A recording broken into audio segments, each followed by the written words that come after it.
Можно ли в Якутии снять фильм непрофессионалом, то есть без дипломов ГИКа или ГИТИСа и даже без малейшего опыта? Как оказалось, можно, и при этом по качеству работы фильм не будет уступать и российскому кинематографу. Главное – это разжечь в своей душе костер. Директор начальной школы Амгинского района Дмитрий Давыдов снял фильм в жанре драмы «Костер на ветру». Любителям кино, которое заставляет задуматься, а не просто кричать от ужаса или смеяться до боли в коликах, пропускать такое событие нельзя. «Костер на ветру» – это тот редкий случай, когда человек без широкой рекламной кампании и спонсоров сумел воплотить идею в жизнь. Как в Якутии снимать хорошее кино и что для этого требуется, расскажет муви сам режиссер фильма Дмитрий Давыдов и монтажер Петр Стручков.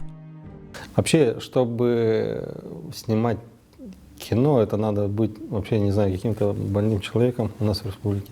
Дмитрий Давыдов – дебютант в якутском кинематографе, директор начальной школы в Амгинском районе, автор сценария и режиссер фильма «Костер на ветру». Все-таки основная идея у меня заключалась в том, что я хотел показать то, что у человека, несмотря на какие-то проблемы, трудности, да, особенно у деревенских людей, у них есть вот этот стержень, да, и они всегда, вот как костер на ветру, который есть ветер, да, но костер все-таки горит. Вот такой человек, да, вот особенно старики, вот деревенские старики, вот они такие, у них есть стержень, и у них есть свой путь, своя дорога, да, и вот они идут своей дорогой, как бы.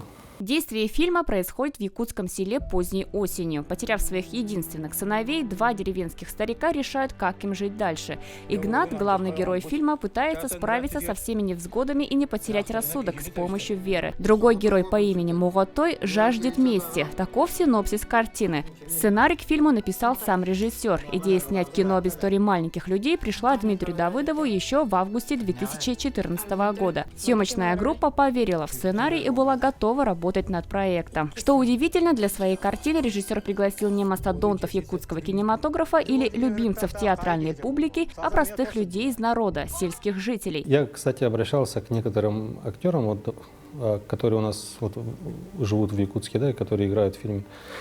Но там процесс был такой очень долгий, все как-то вот, ну, и спрашивали, кто я такой, да, и вот как бы. Но потом все-таки я решил, что мне будет сложно работать с незнакомыми актерами, а вот все, кто сыграл в фильме, я их знаю.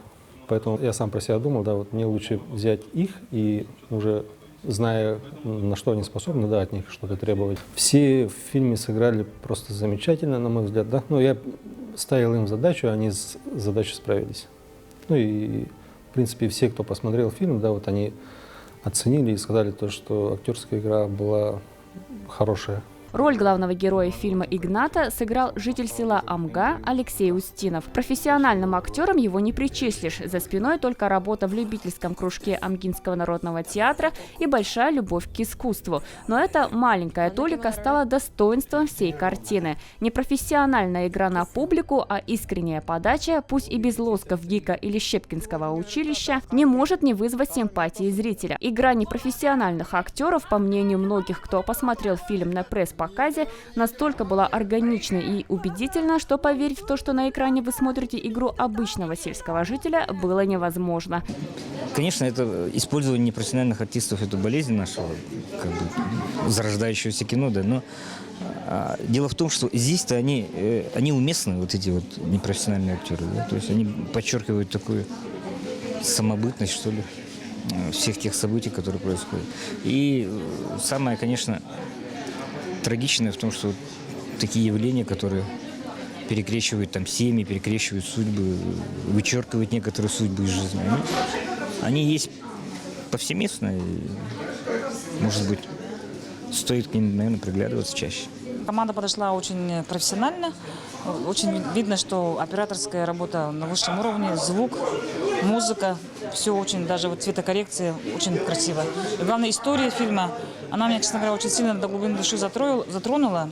Здесь очень много таких вот вопросов морали, там, ценности человеческой, да, затрагивается. Я думаю, что каждый зритель, который сходит на этот фильм, оценит его по достоинству, потому что, на мой взгляд, те вопросы, которые поднял режиссер, они сейчас очень актуальны. Если режиссером фильма выступил не профессионал, простой учитель, то над картиной работала настоящая команда профессионалов, как оператор-постановщик Иван Семенов, за чьими плечами десятки фильмов, звукорежиссер Сергей Ярмонов, звукооператор Иннокентий Цивцев, который нам знаком по фильму «ЛЛР», и многие другие. Музыку к фильму написал Моисей Кобяков. Очень долго мы с ним работали, то есть не то, что работали, я ему объяснял, что я хочу, потому что у него другое видение было, да, а у меня все-таки было свое видение. И вот как-то мы так вот с ним сработались, то, что он сделал саундтрек просто шикарный, на мой взгляд. Ну и все вот ценили особенно звук, атмосферу и музыку. К слову, большинство, кто видел трейлер фильма и саму картину на пресс-показе, отметили красивую картинку. И здесь заслуга Петра Стручкова, молодого парня, за чьими плечами тоже нет громких картин и успехов в киноиндустрии, но у которого большая любовь к кинематографии и волшебству цвета. Это моя большая первая работа, получается. Я до этого ролики делал, рекламу, ну там сериальчик снял там. Петр Стручков – колорист, монтажер. Интерес к кино у Петра проявился с самого детства, когда в школе он стал экспериментировать со съемкой. Сейчас он работает в студии с оператором Иваном Семеновым и с другими профессионалами своего дела. Участвует в съемках фильмов, а также музыкальных и рекламных видеороликов. Вот Иван Семенов оператор, он подошел ко мне. Ну, я колорист, я учился в Москве, ну, крашу фильм, получается, сложным, ну, с тяжелыми материалами работаю, в общем.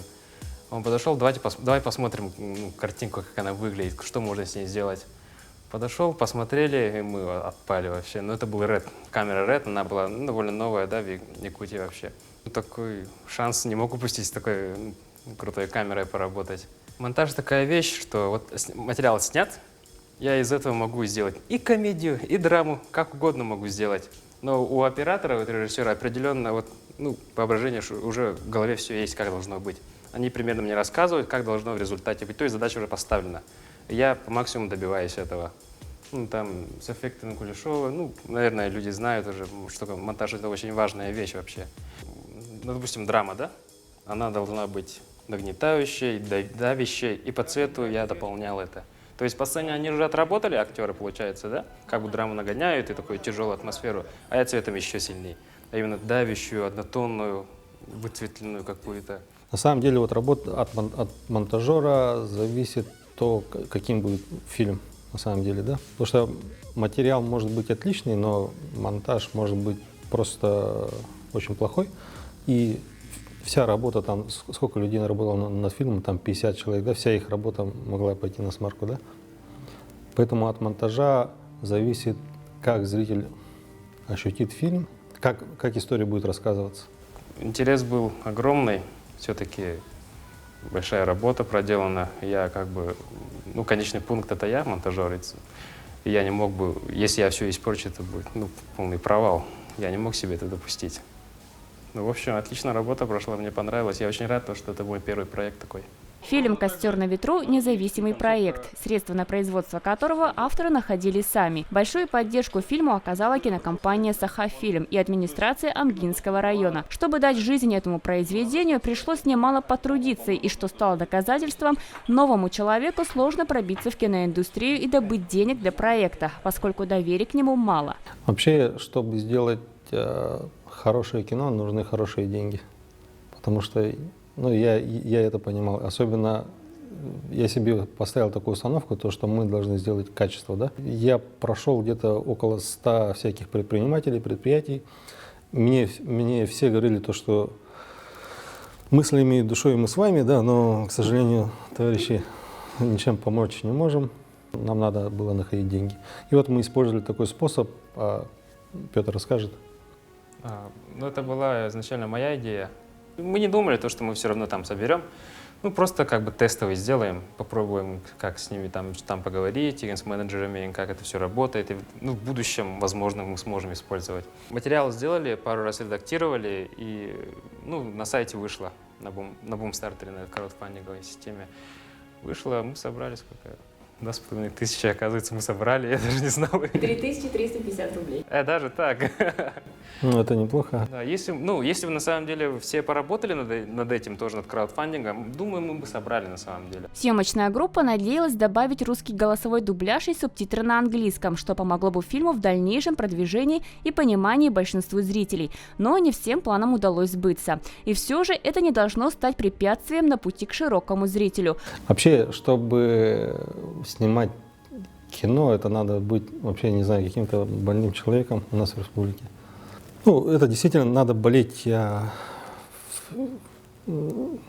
работой, да, потому что вот особенно в наших условиях, да, это надо от многого отказываться, да, чтобы сделать вот свой какой-то проект и до конца начать и до конца его выпустить. Вот все говорят, что режиссер, у него не просто там режиссерская работа, да, он параллельно еще 7-8 работ делает. То есть он и там, не знаю, завхоз, там, не знаю, администратор и еще кто-то. Водитель, там, повар. Ну, весь проект на нем вообще. Вы кормили своих героев? Ну, у меня был отдельный повар, моя жена, которая там варила все. Ну, в принципе, все актеры у меня приехали стройные, самги уехали маленько полненькие.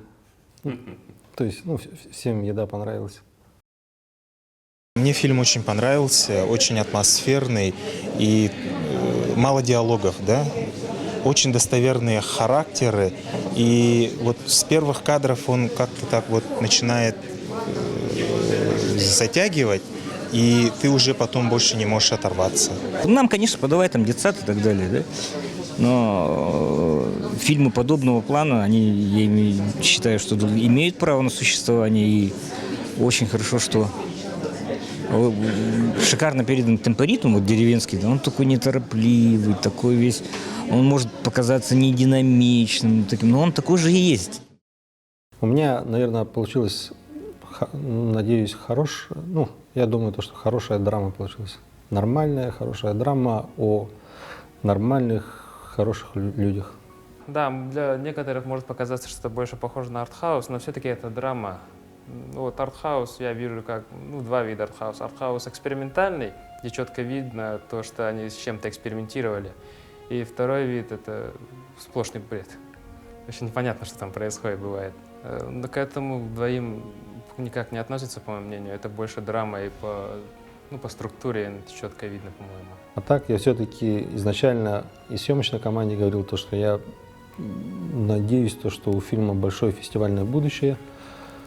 Потому что я думаю, что надо сперва делать себе имя, да, а потом уже, чтобы имя работало на тебя. Поэтому мы постараемся все-таки двигать этот фильм на какие-то фестивальные площадки определенные. В кино очень много жанров, да, и каждый выбирает свой жанр и своего режиссера. Но для дебютной работы Дмитрия Давыдова, мне кажется, очень неплохое начало, как фильма, который может потом пойти на фестиваль и представлять Якутию. У Дмитрия Давыдова уже есть готовый сценарий следующей картины, которая, по его словам, будет кардинально отличаться от его нынешней работы. Синопсиса картины режиссер не раскрывает, видимо, чтобы не спугнуть удачу. Будет криминальная драма тоже, но абсолютно другая. Есть, конечно, желание съемки провести в этом году уже, чтобы на следующий год выйти. Если мы его сделаем, это, конечно, будет проект уже уровня всей России, да? Потому что этот фильм выйдет уже на российский прокат. Проект просто будет замечательный, на самом деле очень громкий. Фильм «Костер на ветру» на якутском языке с русскими субтитрами стартует сегодня, 14 апреля, в кинотеатре «Лена». Надеемся, что у нее большое будущее. 14 апреля мы вас ждем в кинотеатре города Якутска, а также мы приедем в ваши районы. Приходите, смотрите наш фильм. Всем счастья, здоровья, улыбайтесь. И еще раз приходите в кино. Ждем вас всех с 14 апреля во всех кинотеатрах республики. Батым көлбетин, соғылдақ қалбытым, мен бұрайым бұл батақ. Оғалда ояқты бары, кейс ерінен ұрағын, $5 дұя күйім барына.